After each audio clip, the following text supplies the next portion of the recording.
Mr. President, thank you. You know, President Trump has single-handedly raised taxes more than any president in my lifetime. He has, without any consultation or approval from Congress, imposed billions of dollars in new tariffs. These are taxes. They're paid for by the American people. They hurt small business owners who need raw materials that just aren't available here in the United States. They cut off crucial export markets for our farmers when other nations inevitably retaliate, and they are sending prices soaring across the board from big things like cars to everyday essentials like groceries. Trump's tariffs have already raised retail prices for families by 5%. 5%.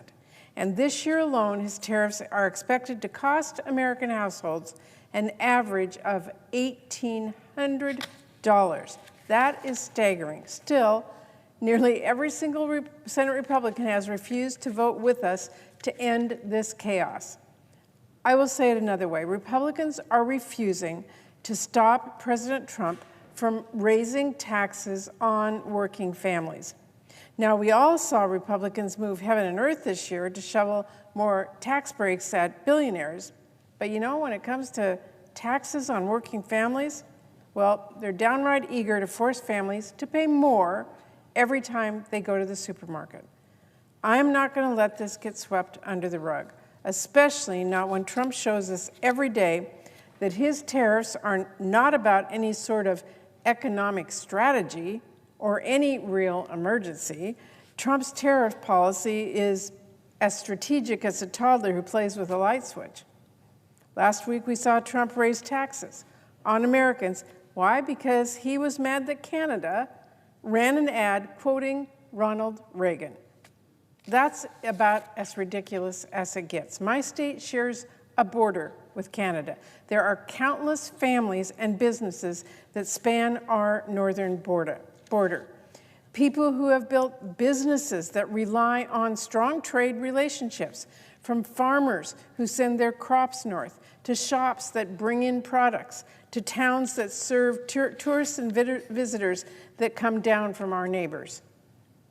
And these Washington business owners are all having their livelihoods completely turned upside down on a whim by President Trump. And again, let's be clear, all Canada did to unleash more blind fury and boneheaded tariffs from President Trump was quote President Ronald Reagan.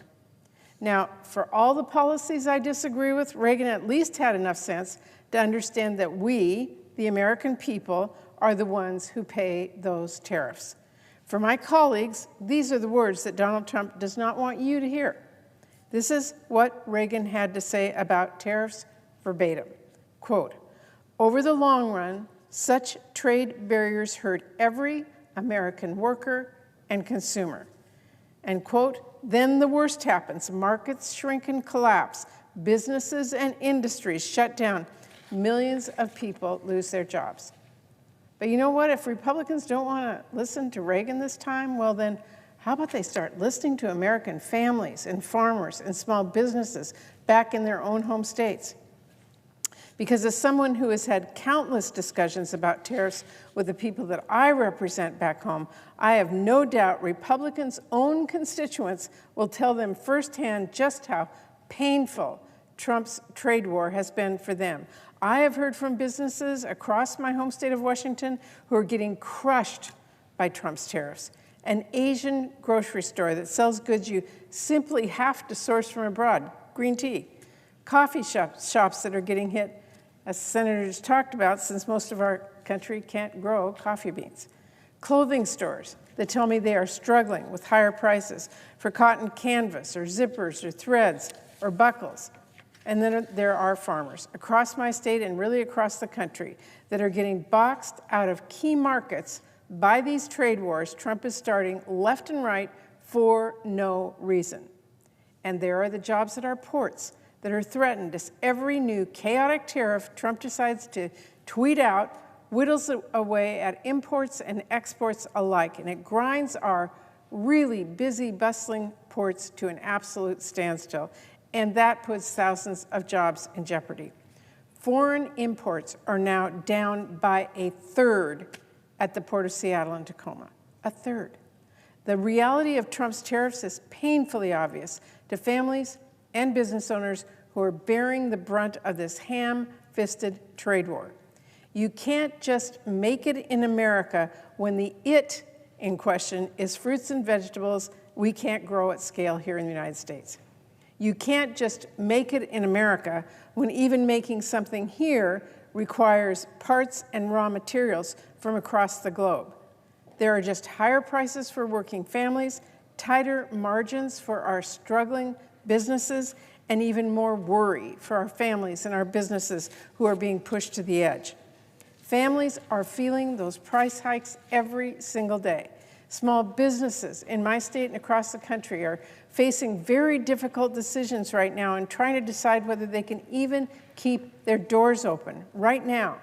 People across America, across party lines, across economic backgrounds, and across nearly every divide imaginable are now speaking out. The time has come now for Republicans to actually listen. The time has come to hold President Trump accountable for raising prices on families across the board. The time has come to end President Trump's new taxes on everything. And the time has come for Congress, us, to start asserting our authority on tariffs instead of ceding every single part of our jobs to a president who is joking he is the Speaker of the House. Is he going to start calling himself the Majority Leader too?